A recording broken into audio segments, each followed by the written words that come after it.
Hi, my name is Sridhar Rangai, and I'm the Festival Director of KASHISH Mumbai International Queer Film Festival, which is having its 12th edition right now. And we are the second weekend of the festival, and you must have already seen a lot of hundreds of films, LGBTQ films already. And today we are going to be talking to the filmmakers of the International Narrative Shorts Competition #2, which is being screened in the second weekend. And to conduct the Q&A, we have ABHRA Das, the festival team member. He has been the jury coordinator and also the panel coordinator. So thank you, ABHRA, for joining us. And please take over the question answer session. Thank you so much, Sridhar, and welcome everyone. I'm extremely excited to meet all of you online today, because what an eclectic mix of short films we have, it's a mixed bag with varied kinds of films. And the whole purpose of this Q&A is that we get to know a bit more about the people behind the main person, the captain of the ship, the directors behind the films.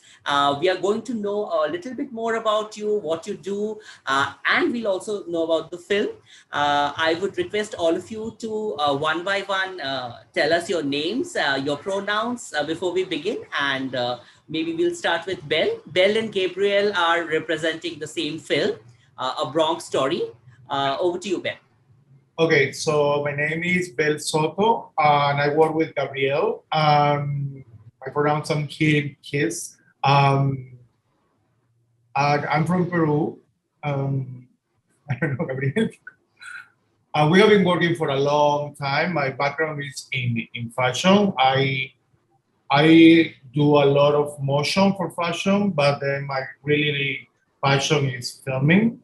And I would love to create stories that have some sort of a different kind of narrative, so that we have seen that in the last times with all this social media and all these things, everything became so fast and so there is a lack of content and people are not thinking. There is no thought behind things. It's just entertainment and flashing, especially in the fashion world, but in general, I think entertainment is becoming too fast.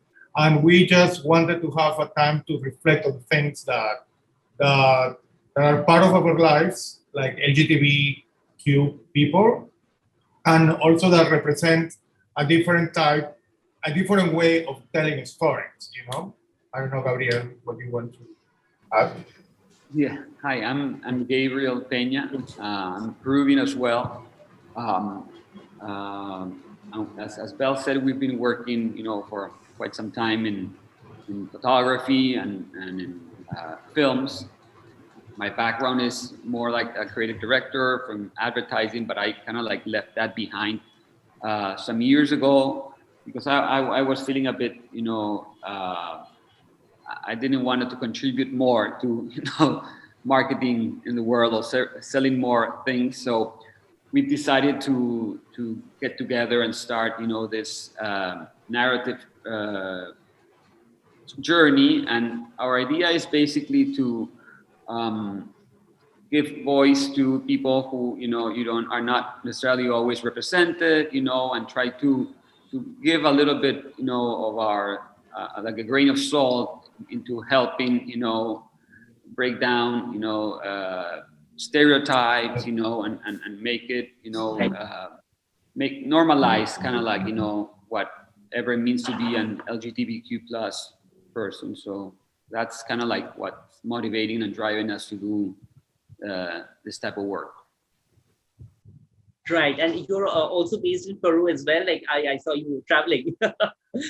I'm from Peru as well. I'm now in the north of Peru, very close to Ecuador.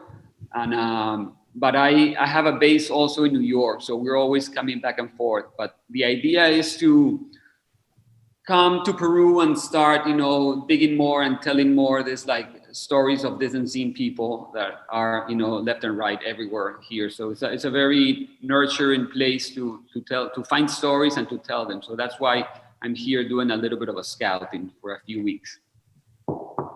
How nice, you're on Recce. Great. I'm going to come back to both of you, and thank you for telling us your background, because I will be coming to it, because when I was watching your film, I could see a connection, and I'll come to that. Before that, I'll come to Lamberto. Hi, Lamberto.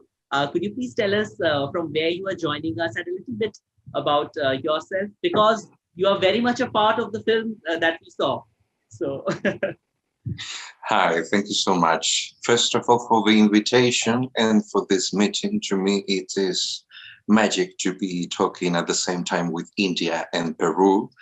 And I wanted to say something. Hola, compañero, a los compañeros de Peru, because we are all, Latin people, and it's always wonderful to meet people from other Latin countries in somewhere like India, something unthinkable.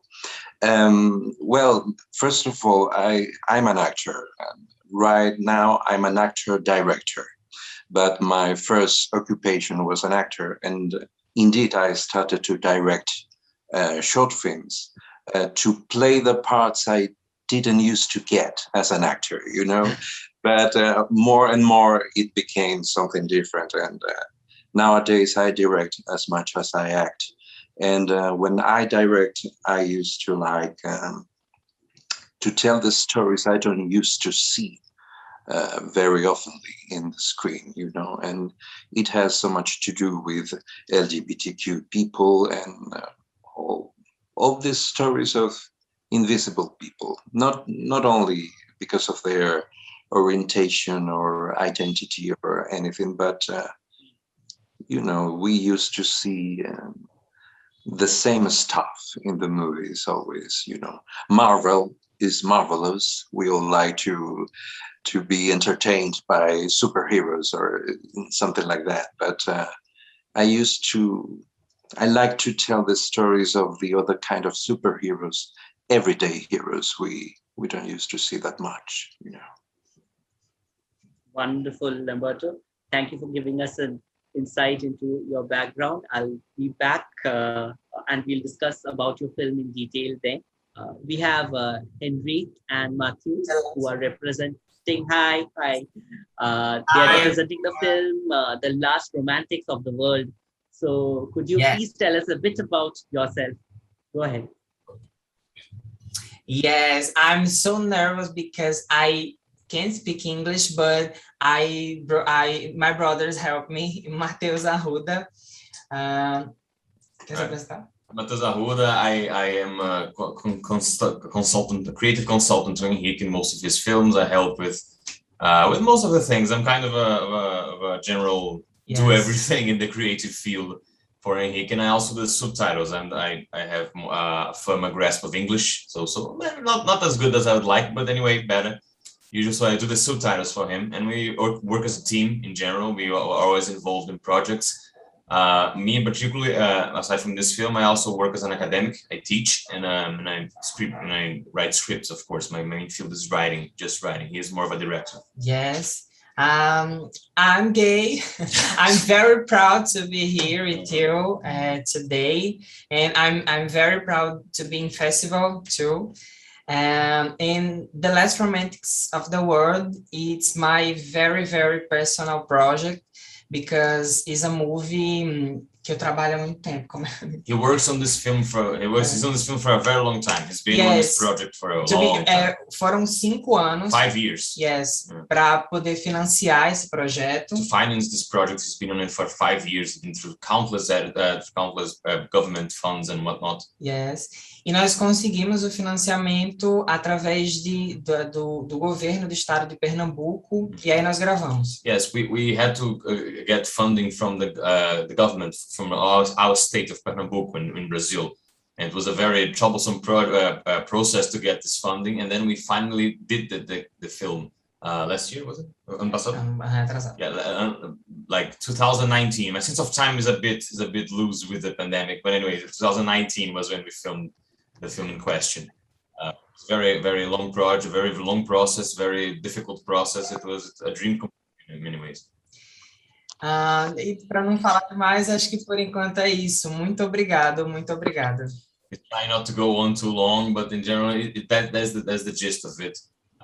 He thanks you a lot. He's very glad to be here with many people from many countries, with Latin people, as Lamberto put it. It's very, very nice to be here in general. For my part as well, I'm translating most, but I not at all. His Henrik, I must tell you, you are absolutely perfect. Your English, I mean, I could totally understand what you are trying to say. And it's the way you express yourself is so lovely. Your film, it's visually stunning. And thank you for telling us that it has gone through such a long process, you know, of finding the finances, etc. Because, you know, you have chosen a dystopian setup which is 2050. And what we see is the world is about to end. But, you know, even though the world is ending, there's so much hope in that film, you know. So my question to you is, what was the philosophy behind, I mean, what were you thinking? What was that one point, you know, what was your thought process behind coming to this, that you want to tell the story where the world is ending, but, you know, there is always hope. Why do you want to tell this particular story? Thank you to all of your words. I understand. My brother translate. Eu acho que eu carrego muito comigo uma certa ingenuidade ou inocência para encarar algumas coisas da vida.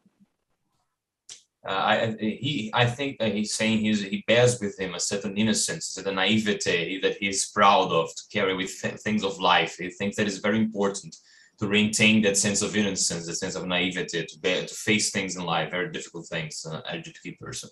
E eu acho que o Românticos, ele nasceu desse mundo cor-de-rosa que eu sempre habitei. Para mim, a cor rosa sempre foi muito importante na minha vida e eu sempre fui muito julgado por isso. He thinks that the film was born out of a pink world, a sort of pink notion he always had in his life. Pink has always been a very important color in his life since he was a child, and he always faced some heavy persecution for it, for the perception of the color. And so pink for him is a very important color. It represents a lot of things. In fact, his keyboard of his computer is pink, just to note. That's my note here. So pink is for him a color of hope, then of resistance, that represents that inner notion of his, of naivete, of innocence that is important. E eu acho que quando eu criei esse filme, eu queria muito falar sobre isso, falar sobre esse mundo inocente, falar sobre esse mundo mais ingênuo, que mesmo diante do fim do mundo, quer seguir em frente até o fim. And he says that when he created this film, he wanted to tell a story about this world, about this pink world of hope, of innocence, that even when faced with the insurmountable odds of the end of the world, it still wants to go on, it still wants to carry a message of hope, of kindness, even in which I personally think this fits very well with the current scenario, so to speak, with the rise of fascism and right-wing policies of the world, particularly Brazil.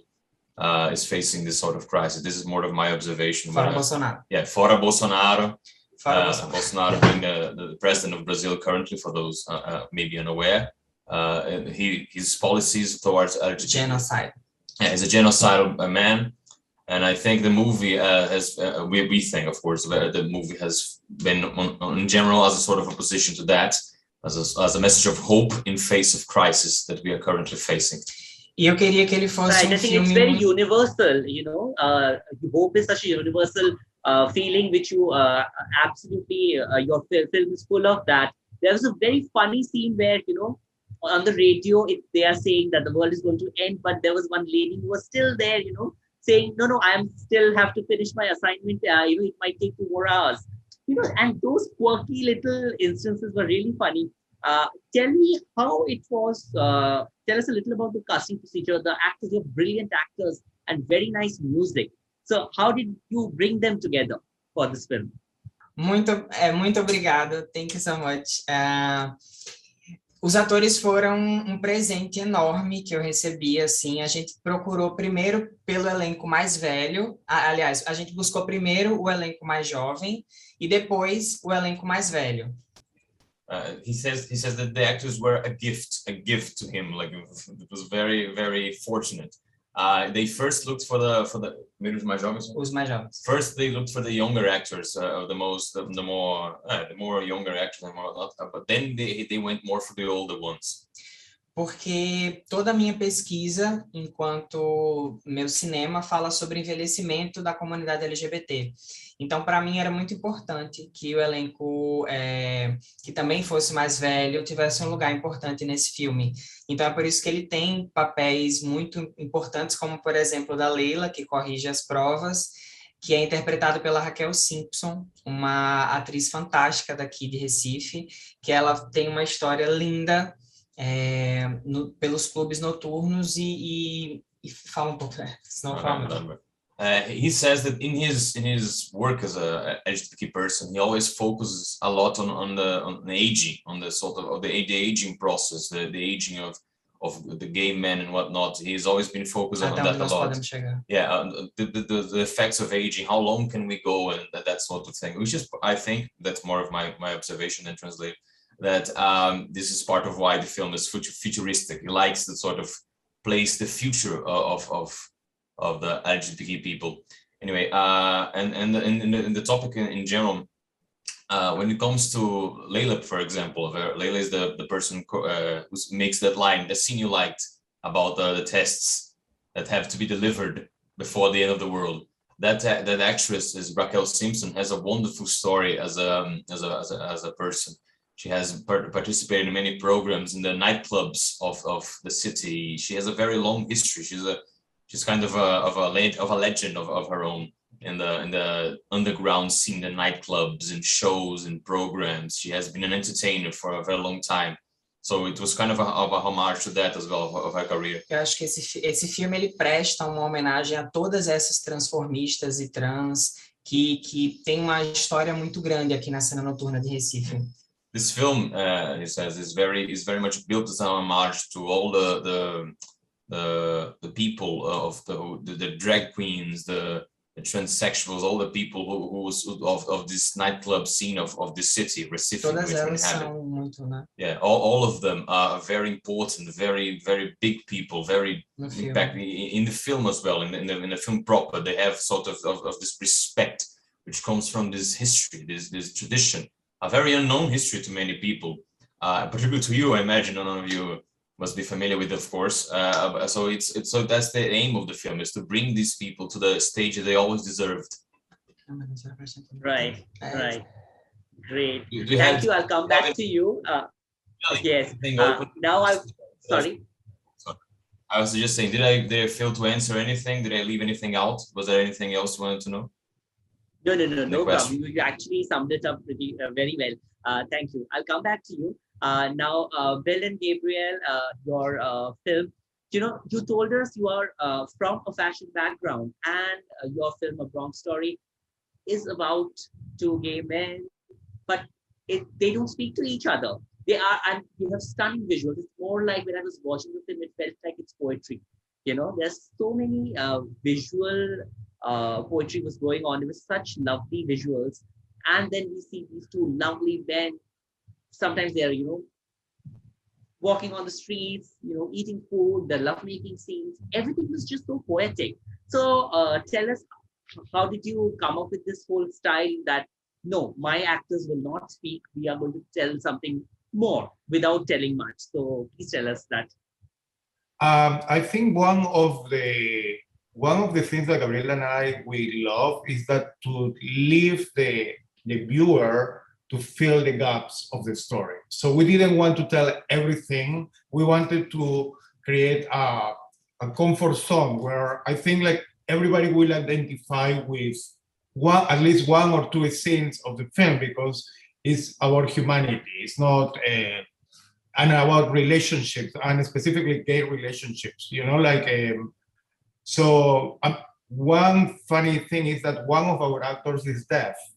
So it was challenging to direct him as well, because it was it was complicated. But that was not a reason why we didn't want to have spoken words. It was more like you say, like poetry. Like we didn't want to have also a linear narrative. I think at the beginning it's a little bit confusing, but once you understand the language, it starts to flow easy. You don't have to understand, you don't have to listen to what they're talking. And we use also other layers of music or sound, or sometimes there is a scene that we laugh about that is about the birds, you know, like, and the birds are there, and then you say like, why the birds, why they're there? And it's so long that I think if people is already inside of the story, they will come up with their own interpretation of why these things are happening. Gabriel? Right. Did you write all this in the script, whatever you have shot? Did you have a script for this? That's the funny thing. We had scenes that we wanted to shot, you know, because we met these two great guys who are non-actors. So it was very Organic. It was really challenging, you know, to do something with people who are non-actors. So we had we had a very minimal crew, you know, working with us. So we were like, you know, pretty much the three of us. And yes, we did have like, let's say maybe 30 or 40 scenes that we wanted to shoot, but we decided early on that we didn't want to do it in a chronological way. So we had like each scene like in a flashcard. So we started like laying it down on a table, and we were like, you know, playing on this was going to be here, this was going to be there. So, and then magically, you know, it kind of like got its flow. And then as Belle has said, you know, music for us tells the 50% that you do not, you know, you cannot read in the dialogue. It's kind of like hinted by the music. So we were very careful on choosing specific types of music and to create specific types of moods. And you know, there's and as Belle has said, it's a very open story. So each person who comes in and watches it has its own take on the movie, which for us, that's the beauty of it, because we both hate movies that, you know, you're watching and then 5 minutes have passed by and you know exactly what's going to happen, you know, and then, you know, you already know the ending. So we really want to play with that and really mess up with the viewer so that he has no idea what's going to happen and he can be truly surprised of, you know, on a story or on a film. So that's something that for us is very, very important, and we try to incorporate in most of our work. Another thing that I wanted to add is that during the creation of this film, we wanted to give homage to a lot of directors that we admire. And it's a little bit, it's very personal in the sense that we both grew, I've known Gabriel since we are in high school, I think.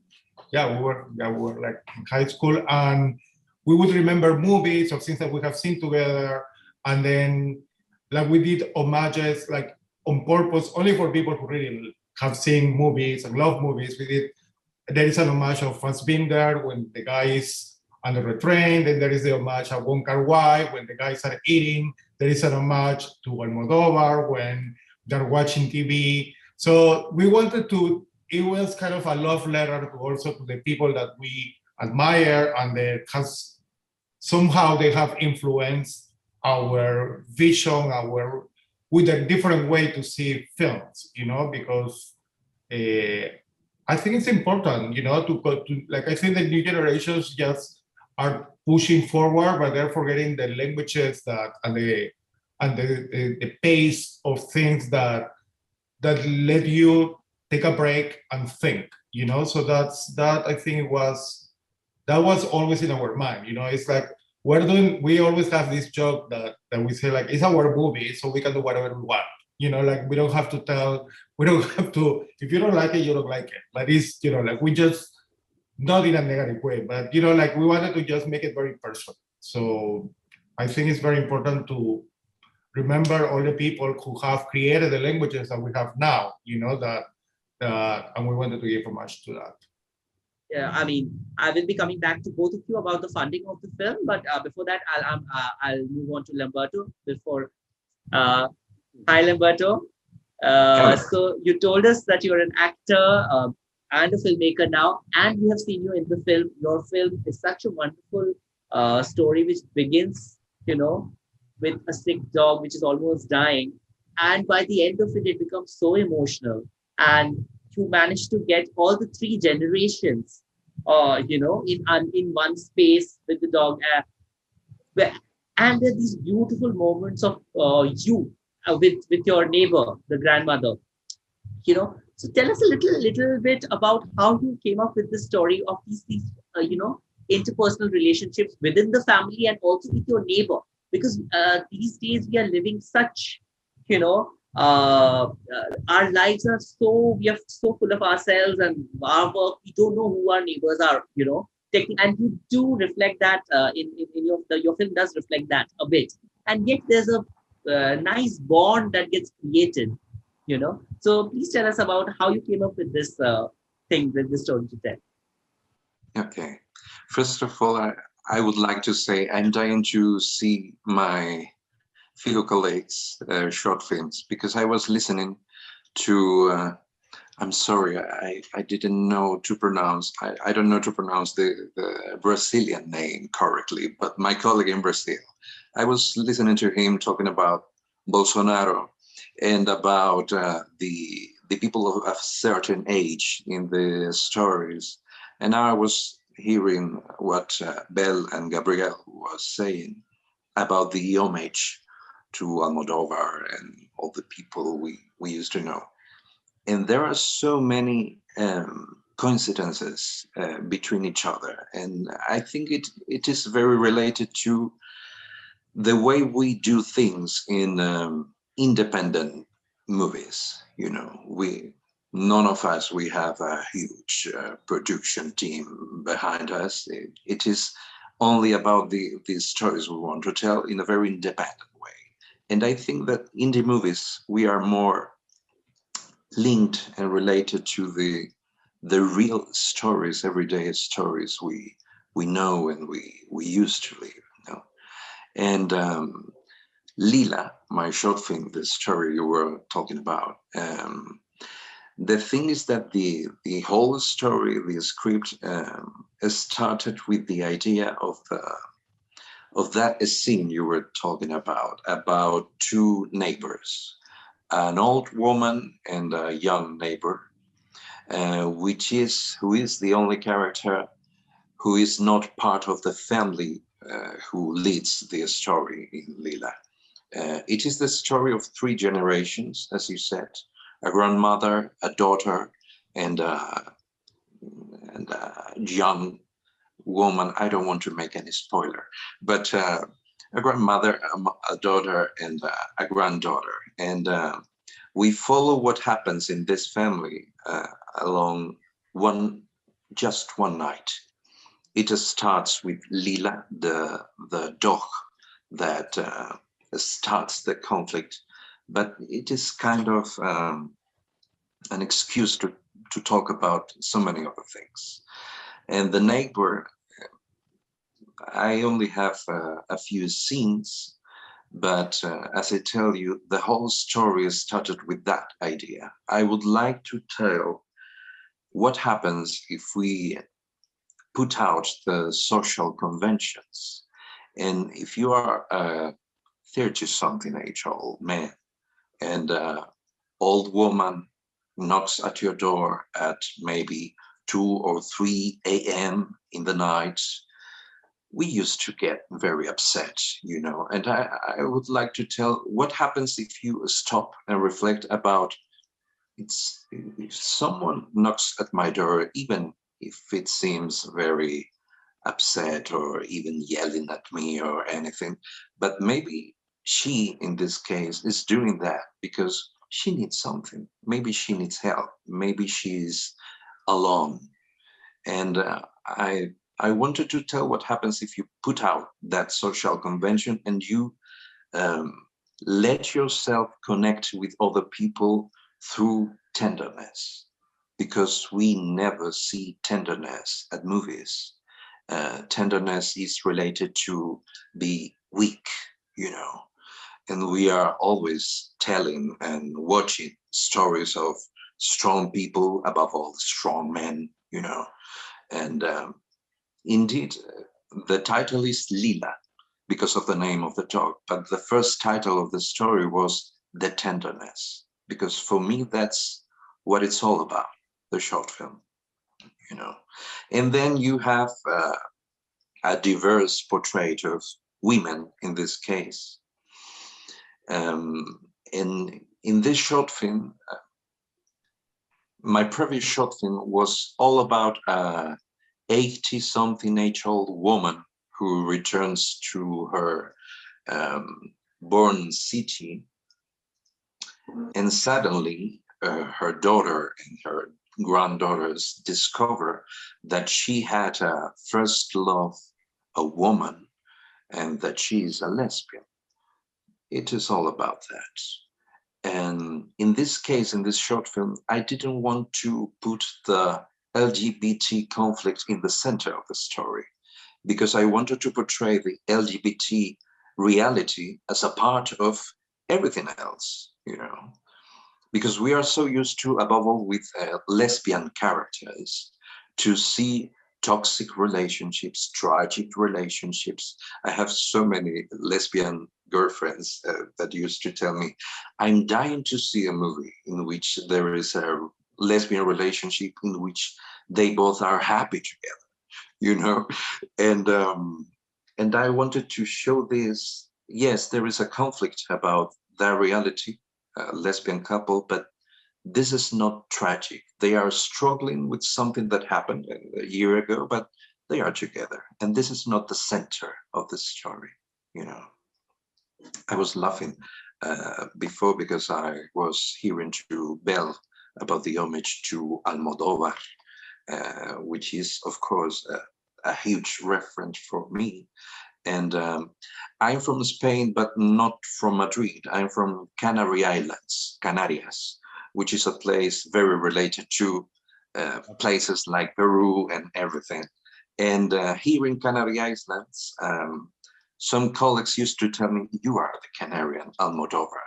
But you know why? Because I always direct women. And here in Spain, we don't used to see women, female characters, independent, rich, three-dimensional. You know, they are always between other, and like we used to say here in Spain, like florero, mujer florero, a flower woman, you know.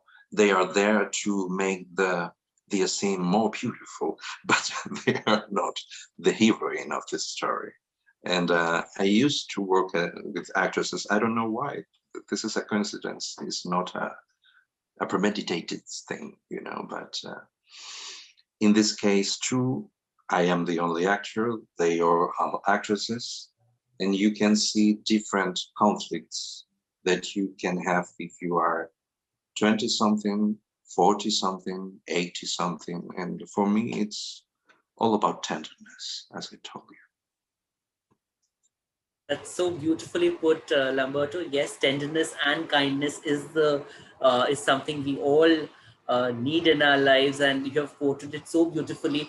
And also, thank you very much for writing such strong women characters in your film, and in general that you have mentioned.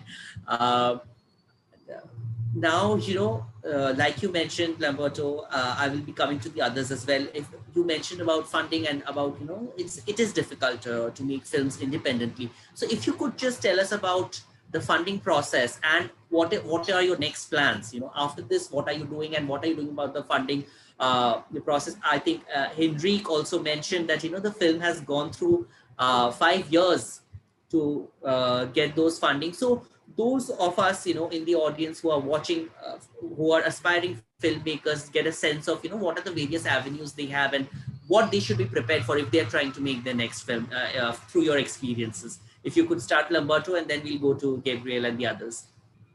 Our case is a little bit particular, I think, because like I said before, we love intimacy. And then we work in fashion, and then we have Gabriel, do you want to talk? Sure. I mean, we have our production team is as smallest as we can get. We pretty much fund everything ourselves. We, it's pretty much self-funded because we come up with the ideas by ourselves, you know, and we start, you know, meeting, you know, actors or, you know, people who are non-actors who might be good for the parts. And we developed a relationship with this, you know, with persons as actors and actors as characters, and we start building the story with them.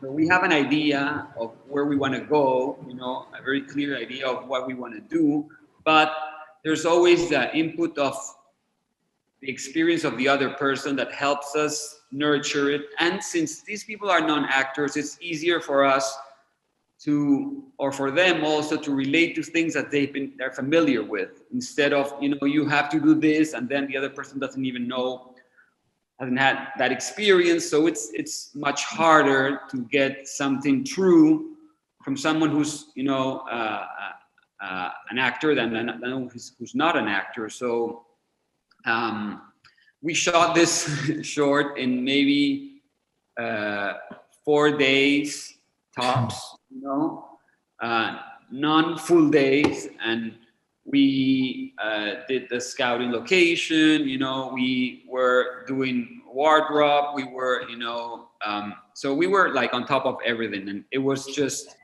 one assistant, and we usually shoot with 2 cameras. So I take one and Bentel takes the other. So there's always like 2 points of view in the film that we kind of like play around, right? Because we are, you know, so you're gonna see two different points of view of the same scene, you know. So it just helps us create our language. But it's, as I've said, it's pretty much self-funded, and we're like doing it that way.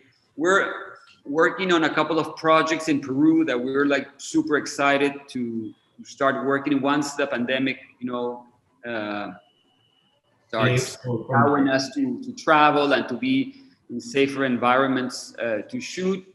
We're really looking forward to go to Peru, and maybe we have like 3 or 4 projects that are like on the table. So we're super excited about that. Great. I mean, your actors, I would say they were superb. It didn't feel like they were first-time actors. You know, how did you cast them? What they were friends? They were from the community. How was it?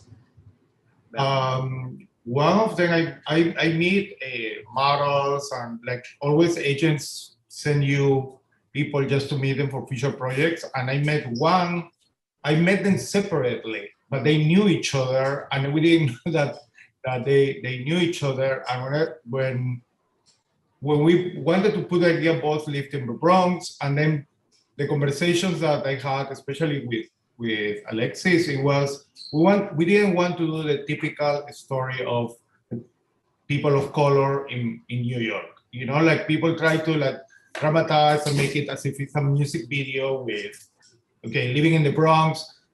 New York is very different, and the Bronx is not the Bronx that the people sell in the films, you know? So we wanted to go into that more normal, everyday, not a stereotypical version of it. We wanted to focus more on the feelings and on the connections or disconnection between these 2 characters.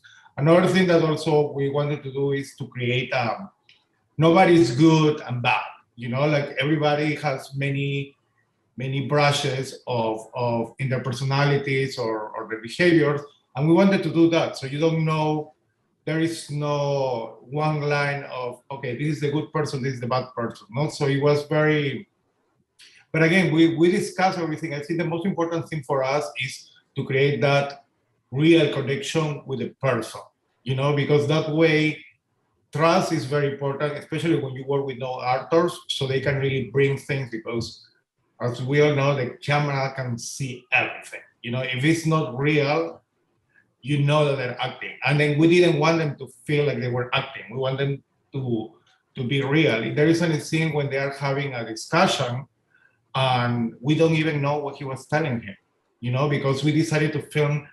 I always had this feeling, you know, that you pass and you see couples having a conversation or discussion, and you kind of imagine why it's happening, but then you don't know. And we wanted that scene to be like that.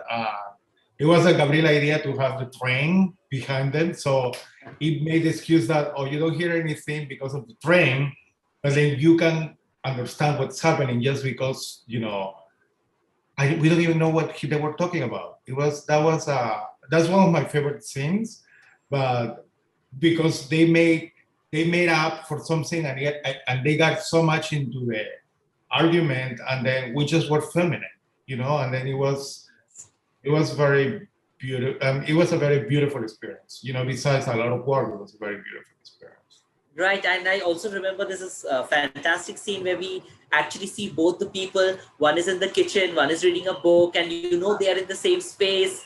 And you know, and then there was just one gesture, and the other one knows that okay, fine, it's time to come and have, you know, the dinner together. I mean, your film is full of such lovely images. Thank you for sharing the story with us, and thank you for you know, making time today. I'm sure you must be, you know, you have to head. For another meeting, but thank you so much for your time. So we'll get back to our conversation. We were talking about funding. So Henrique, if you could tell us a little bit about the funding process of your film and your next projects, and then we'll come to Lamberto. Henrique. Agora eu estou trabalhando no desenvolvimento do longa-metragem dos últimos românticos do mundo. Now he's working on a feature-length version of The Last Romantics of the World. He's seeking funding for it through through various, the same methods, of course, of government funding have been recurring. It's the main way we make films here. I would say through most of his and mine, our career has been through government funding. It has been through projects that select films to finance, which is always a challenge. In many ways, and then our next film, of course, is the feature-length version is being worked on in Mumbai. And we are also working on a short film, sci-fi short film called More by Night, which is currently in post-production. We're very excited about it, and the feature-length version of The Last Romantics of the World, in particular, is a project very dear to our own heart, because The Last Romantics, of course, has made quite an impact, quite a film. E que ainda está bem no começo. Yeah, it's still very early days, of course. We're still working on the feature-length film, the project and whatnot, but it's a very exciting project. So we're on that.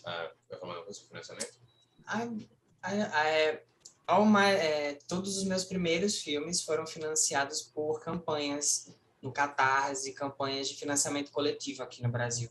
All of his early films, the first two films were financed through crowdfunding, through like crowdfunding campaigns, which were quite the stories. As I can tell, they involved a lot of stunts, so to speak, to attract attention, a lot of shows and whatnot, all things to gather money. It's a very long road. Well, since his established career, he's been more through government funding, but that has raised challenges of its own with the current government. Which is not very Mas especialmente sobre financiamento, né, sobre esse tema, a gente está enfrentando aqui no Brasil uma situação muito complicada, porque desde que se instaurou esse novo governo em 2018, cinema tem sido uma área completamente esquecida pelo governo, e é por isso que a gente está vivendo um momento tão complicado de gravar, de conseguir financiamento e tudo mais.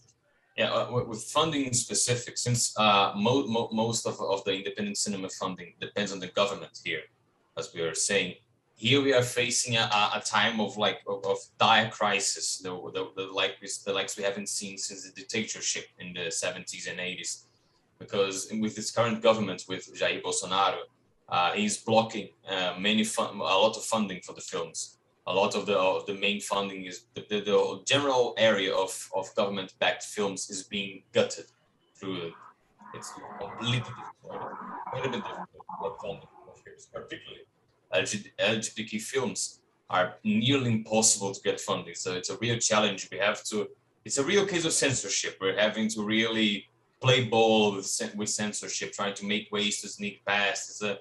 It is a very dire time. We had the Ministry of Culture, which is now a Secretary of Culture. It's diminished. All of the general status quo for government funding is in dire straits. So it's been a very tough road to get to all. Mas não iremos desistir. We go far to the end of the world. every single day. But we shall not surrender. We Yes. will continue here. We'll face the end of the world in pink, preferably. Of course, I'm in black here, but anyway, the point being, That's the spirit. That's the spirit. And hang in there. I'm very sure you'll find funding for your feature film as well. Lamberto, your thoughts before we wrap it up? Well, in Spain in general, in Canary Islands, even more, culture is like the best way to be poor all of your life, you know? So to make a movie, it's very difficult. We have some institutional funding helps too, but here in Canary Islands, for example, we are 8 islands, but only 2 islands have those kind of funding helps. And it is kind of a quiz show every year because they only give that help to maybe 5, 6, 7 projects, you know, and that's all. So if you are the lucky one of the 7 projects, good for you. If you are not one of them, well, maybe you will have to scratch your pocket a little bit. Lilac, this short film, is the first short film I have had a budget to shoot it. The rest of the projects I've directed, they have get out directly from my pocket and my bank account, which is always like, what are you doing, you know? But the love of the movies, it's like a chronic disease. So as Henrique said, I thought it was more difficult, your name. Sorry, Henrique, it's very easy. As Henrique said, we are not going to surrender. That's not an option. You know, we tell stories because we need to tell stories. So there's not an option. But there should be more, of course, more helps for local filmmakers. You know, here in Canary Islands, for example, in the last couple of years, we have all kind of advantages if you come from Hollywood to shoot your movie. We have been here in Canary Islands, they have been doing all the last Marvel's titles, a few of them, and Wrath of the Titans, Fury of the Titans, all the things of the Titans, all that kind of stuff, they come to shoot them here. And the Canary Islands institutions are very welcoming with that kind of projects. But if you are an independent filmmaker who wants to tell a story in a short film, they tell you, well, good luck. And that's all. It is very difficult, but we are going to continue to tell stories as best as I can. Well, that's the spirit, and thank you so much for telling these stories, because you know the fact is that even though there are so many difficulties, so many obstacles, you guys have actually gone ahead and made a film which in a way normalizes the LGBTQI plus lives, and you get to see LGBT characters on screen which are so regular and such beautifully portrayed. So once again, thank you so much for these lovely stories, and all the best to all of you. May you make more stories, and hope to see you all someday in person, maybe at Kashish. Over to you, Sridhar. Thank you. Thank you. Thank you for this wonderful conversation, ABHRA. And I'm sure, we'll not surrender, as Henrique said, and Lamberto also mentioned. We'll not surrender. We'll continue to make LGBTQ films, and we'll continue to showcase LGBTQ films. So thank you all for joining in today. So this is the second week of Kashish, and the third weekend, there'll be the award ceremony. So let's see which of these films will win the award. We don't know that yet. So please join us online on September 5th for the award ceremony. And if you have any questions for any of these filmmakers, please put it in the comment box here, and I'll make sure that they'll see that and respond to it for sure. So thank you all for joining in. It's been a pleasure talking to you. Bye, guys. Take care.